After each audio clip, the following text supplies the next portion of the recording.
કલ્યાણ થાય એ જગ્યા ઉપર જઈ એવા કોઈ જ્ઞાની સંતને પૂછીએ આપણે કે આત્માનું કલ્યાણ કેવી રીતે થાય, એ સાધન મને બતાવો, એ માર્ગ મને બતાવો।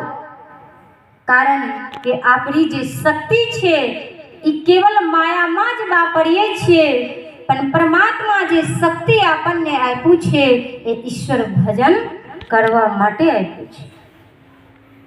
એટલે ભજનની અંદર આપણે ઘણી વાર ગાઈએ છીએ, सोचो जरा करो मन में विचार, मानुष्य जन्म नहीं हर बार, क्यों तो आया है